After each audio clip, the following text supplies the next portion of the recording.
యేసుక్రీస్తు ప్రభావం గురించి మీ మధ్యకి తెలియజేయాలి విధంగా వస్తుంది. అయితే బైబిల్ పరిశుద్ధ బైబిల్ ఈ విధంగా రాయబడుతూ వచ్చింది. అదేమన్నాడంటే హెబ్రీయులకు రాసిన పత్రిక 9:27 వచనంలో మనుషులు ఒక్కసారి మృत्यు పొందవాలని నియమపడిను, ఆ తర్వాత తీర్పు జరుగును. అయితే మనుషులు ఒక్కసారి ఏమవుతారు? మృతి పొందుతారు. అంటే చాలా సార్లు అంటారు మరలా కొంతమంది ఇంకో జన్మలు ఉంటుంది, ఇంకో జన్మలో అక్కగాను పిల్లిగాను కుక్కగాను పడుతుంటారు. ఆ ప్రియ సోదరుడు నేను చెప్పేది ఏంటంటే ఇంకొక జన్మ అంటే లేదు. మనిషికి ఒక్కసారి ఒక్క జన్మ ఉంటుంది. చనిపోయిన తర్వాత తీర్పు జరుగుతుంది. అయితే మన లోకంలో మనకున్న కోర్టులు కానీ లాస్ ప్రకారము చేసిన తప్పును బట్టి శిక్ష వేస్తారు మామూలుగా జనరల్ చెప్పాలంటే. కాబట్టి అట్లాగే దేవాది దేవుడు సర్వసృష్టికర్త, సర్వము చేయగల దేవుడు కూడా ఖచ్చితంగా యేసుక్రీస్తు ప్రభువుని తెలుసుకోకుండా లోకంలో జీవిస్తే ఖచ్చితంగా తీర్పు జరుగుతుంది. అదేవిధంగా యేసుక్రీస్తు ప్రభువుని తెలియకుండా తర్వాత మన ఇష్టానుసారంగా మనం అంటే అందుకనే బైబిల్ గట్టిగా స్పష్టం జరుగుతుంది. పాపంలో జీవితం మరణమట్లుగా అంటే దేవుని యొక్క ఆజ్ఞకు దేవుని చెప్పిన మాట చొప్పున కాకుండా అక్రమంగా జీవించే ప్రతి ఒక్క వారికి ఖచ్చితంగా దేవుడు తీర్పు తీరుస్తారు. కాబట్టి అటువంటి భయంకరమైన తీర్పులో నుంచి అటువంటి భయంకరమైన నరకాల నుంచి విడిపించాలని ఈ విధంగా పాటలు పాడుకుంటూ కరపతలు పంచుకుంటూ మేము ఎందుకు వచ్చిన విధానం ఏంటంటే యేసుక్రీస్తు ప్రభువారి గురించి తెలియజేయాలని. అందుకని తీర్పు ఎందుకు జరుగుతుందంటే పరలోక రాజ్యం ఇవ్వడానికి అదే మోక్ష మార్గము. రెండవది నరకానికి వెళ్ళాలంటే ఈజీ అండి. ఇప్పుడు ఎలా జీవిస్తే అలా జీవిస్తే నరకానికి వెళ్ళిపోవచ్చు, మనం దానికోసం పెద్ద ప్రయాసపడాల్సిన పని లేదు. కానీ పరలోక రాజ్యానికి వెళ్ళాలంటే ఖచ్చితంగా కొన్ని పాటించాలి, కొన్ని నియమ నిబంధనలు ఉంటాయి. అవేంటంటే యేసుక్రీస్తు అందుకని పరలోక రాజ్యము ఎందుకు యేసుక్రీస్తు ప్రవర్తన పరలోక రాజ్యం ఎందుకంటే అందుకే రక్తము చిందింపకుండా అందుకనే అంటే యేసు రక్తం ప్రతి పాపం నుండి కడిగి మనం పవిత్రంగా చేయదు. అందుకని మనిషి పాపంలో ఉండి పాపంలోనే జీవించి పాపంలోనే బ్రతికి చనిపోతే ఖచ్చితంగా చెప్పవచ్చింది బైబిల్ చెప్తుంది ఖచ్చితంగా నరకానికి. కానీ యేసు రక్తం ఏం చేస్తుందంటే యేసు రక్తం ప్రతి పాపం నుండి కడిగి మనం పవిత్రంగా చేస్తుంది. అందుకని యేసుక్రీస్తు ప్రభువారు తప్ప ఎందుకు పరలోక రాజ్యానికి వెళ్ళలేమంటే ఆయన రక్తంతో కడగబడిన వారే ఆ ఉపదిన పరలోక రాజ్యానికి వారసులు అవుతారు. కొంతమంది ఆయన రక్తంలో కడగబడకపోతే అంటే ఆయన నమ్ముకోకపోతే తర్వాత ఆయనతో సహవాసం కలిగి జీవించకపోతే మీరు పాప క్షమాపణ బాప్తిసం కార్యక్రమం మీలో జరగకపోతే ఖచ్చితంగా బైబిల్ చెప్తున్నాడు ఖచ్చితంగా నరకానికి వెళ్ళబడుతుంది. అయితే తీర్పు జరుగుతుంది, తీసుకెళ్లి మిమ్మల్ని భయంకర నరకంలో వేస్తారు. ఆ భయంకర నరకంలో ఏడుపోయి పండు కొరకటయు ఎంతో భయంకరంగా ఉంటుంది. మన ఎండాకాలం చూస్తే 40 డిగ్రీల సెంటిగ్రేడ్లో మనం భరించలేమండి.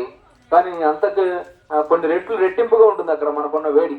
అటువంటి భయంకరాన్ని నరకాల నుంచి మిమ్మల్ని తప్పించబడాలని వేరే మీరు మాట్లాడుతారు. కాబట్టి యేసుని మీ సొంత రక్షకును అంగీకరించకపోతే ఆ భయంకరమైన నరకం ఖచ్చితంగా ఉంటుందండి. కాబట్టి ఆ భయంకర నరకాల నుంచి విడిపించవేయాలని ఈ విధంగా మీకు మాట్లాడుకుంటూ పాటలు పాడుకుని మేము దగ్గరికి వచ్చినామండి. ఎందుకంటే బైబిల్లో 2 వ్యక్తులు తరాసపడతారు. ఒక వ్యక్తి లాజరు, మరొక వ్యక్తి పేరు ధనవంతుడు. అతని పేరు కూడా రాయడానికి దేవుడే ఇష్టపడలేదు. చూడండి, ధనవంతుడు లాజరు భూమి మీద సాధారణంగా జీవిస్తూ వచ్చినారు. కానీ ఇద్దరు వాళ్ళ జీవితంలో వ్యత్యాసం ఉంటూ వచ్చింది. ధనవంతుడు తన ఇష్టానుసారంగా బంధువులు స్నేహితులు తనకున్న ధన ఐశ్వర్యములు తనకున్న భోగభాగాలతో జీవిస్తూ వచ్చినాడు. కానీ జీవించిన జీవితంలో యేసుక్రీస్తు ప్రభువుని కలిగి జీవించలేదండి. ఆ విధంగా జీవిస్తూ వచ్చింది. కానీ ఇంకొక వ్యక్తి ఉన్నాడు లాజరు, ఎంతో భయంకరమైన పేద స్థితిలో తినడానికి తిండి లేక రొట్టెముక్కలు ఆ ధనవంతుని యొక్క బల్ల యొక్క రొట్టెముక్కల దగ్గర ఆ బల్ల దగ్గరికి వచ్చిన ఆ రొట్టెముక్కలు పడి ఏరుకొని తిండి జీవిస్తూ వచ్చినాడు. కానీ ఇంత భయంకరమైన ఆ పేదరికంలో తనకు బంధువులు బహుశా ఉండే ఆయన చూడకపోవచ్చు, బైబిల్ ఎందులో తేటగా రాయలేదు. కానీ బహుశా పేదవారిని ఎవరు జ్ఞాపకం చేసుకుంటారండి? ఎవరు జ్ఞాపకం చేసుకోరు చూడండి. కానీ యేసుక్రీస్తు ప్రభువుని కలిగి జీవిస్తూ వచ్చినాడు లాజరు.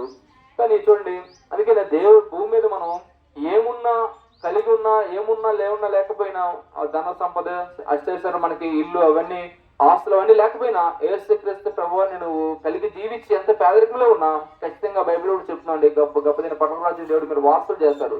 అందుకనే చూడండి, 2 వ్యక్తులు ధనవంతుడు లాజరు కూడా. లాజరు అయితే పేదవాడు, ఏమీ లేవు, తినడానికి తిండి అయినా యేసుక్రీస్తు ప్రభువుని కలిగి జీవించి తన సొంత రక్షణ అంగీకరించుకొని ఆ దేవునితో సహవాసం కలిగి ఆ విధంగా జీవిస్తూ వచ్చినాడు. తర్వాత ధనవంతుడు ఇద్దరు భూమి జీవిస్తున్నావు. ధనవంతుడు యేసుక్రీస్తు తెలియదు అసలు. యేసుక్రీస్తు కలిగి జీవించుకోవాలి. చాలా బహుశా చెప్పు ఉంటారేమో ఆ విషయం అయితే అయితే రాయబడలేదు కానీ పెడచని పెట్టుండొచ్చు. కొన్నిసార్లు అందుకని కొన్ని మంచి ప్రాముఖ్యమైన విషయాలు చెప్పినా కొంతమంది వినరు.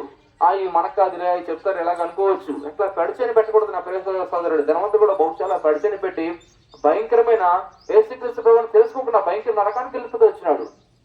అయితే ధనవంతుడు లాజరు భూమి జీవిస్తూ వచ్చినప్పుడు వాళ్ళిద్దరి విధంగా సాధారణంగా జీవించినప్పుడు ధనవంతుడు ఒక రోజు వచ్చిందని చనిపోతూ వచ్చినాడు, లాజరు ఒక రోజు వచ్చిన ఆయన చనిపోతూ వచ్చినాడు. కానీ ధనవంతుడు అయితే భయంకరమైన నరకాగ్ని నుండి వచ్చినాడు, లాజరు అయితే అబ్రహామురమున ఆయన ఆనుకుంటూ వస్తూ వచ్చినాడు. చూడండి, యేసుక్రీస్తు ప్రభువుని కలిగి జీవించిన ధనవంతుడు భూమి మీద అనేక ఐశ్వర్యము, ఆయనకి సిరి సంపదలు, ధనము, బంధువులు, స్నేహితులు, అనేక బలగం అనేకమైన రకాలు ఉండవచ్చు. కానీ యేసుక్రీస్తు ప్రభువుని కలిగి జీవించగా తన సొంత రాష్ట్రం అంగీకరించకపోతే భయంకరమైన నరకంలో ఆయన పాలుభాగుతూ వచ్చినాడు. కానీ యేసుక్రీస్తు ప్రభువుని సొంత రాష్ట్రాన్ని అంగీకరించుకొని లాజరు భూమి మీద జీవిస్తూ వచ్చినాడు. తనకి భూమి మీద ఏమీ లేదు, బంధువులు, స్నేహితులు కూడా బహుశా జ్ఞాపకం చేసుకోకుండా ఆ సమయాల్లో ఆయనకున్న పెదరికాన్ని బట్టి. కానీ యేసుక్రీస్తు ప్రభువుని కలిగి జీవిస్తూ వచ్చినాడు, గొప్పదే పరలోక రాజ్యంలో ఉంటూ వచ్చినాడు. చూడండి ప్రియ సోదర, లోకంలో ఎంత సంపాదించినా ఏమి కలిగి ఉన్నా అవి మనం ఏవి మనతో రావండి. అందుకని భూమి మీద ప్రతి ఒక్కరు కూడా మీరు అంత పరిశీలనగా కొంత జ్ఞానంగా ఆలోచన చేస్తే మనకున్న బంధువులైన, స్నేహితులు, రక్త సముద్రులైన, మన తోడబుట్టినవారే, మన కన్నవారైనా ఎవరైనా సరే బ్రతికుంటే వీళ్ళంతా పనిచేసేవారండి. కానీ నేను చెప్పబోతున్న బైబిల్ పని చెప్పబోతున్న దేవుడు నీకు బ్రతికుండంగా పనిచేసే దేవుడు, రేపు చనిపోయిన తర్వాత మనం మీతో పనిచేసే దేవుడు అండి. అందుకే నేను పాటలు పాడుకుంటూ అటువంటి జీవముల దేవుడి గురించి మీ మధ్య చెప్తూ వచ్చినాము. నా ప్రియ సోదరుడు చేయాల్సిన ఏమిటి, బరువాన్ని పాపిని నన్ను క్షమించి మీ రక్తంతో కడుగు పవిత్రపరచని ఒక్క చిన్న మాటను చెప్పగలతో చాలు దేవాదేవుడు ఖచ్చితంగా జ్ఞాపకం చేసుకొని దేవుడిని గొప్ప పరమరాజ్యంలో వారసులు చేస్తారండి. మీకు ఇంకా అనేక విషయాలు తెలుసుకోండి. మేము ఎక్కడి నుంచి రాలేదండి, ఇక్కడే పెద్ద రోడ్లోని బేతనీయ ప్రార్థనా మందిరం చూసినాము. అక్కడ దేవుని యొక్క సేవకులు మీకు అందుబాటులో ఉంటారు. మా సమయం అందుబాటులో బట్టి కొన్ని విషయాలు మాత్రమే మీకు మాట్లాడవచ్చున్నాం. మీకు అక్కడ వస్తే ఇంకా అనేక విషయాలు మీకు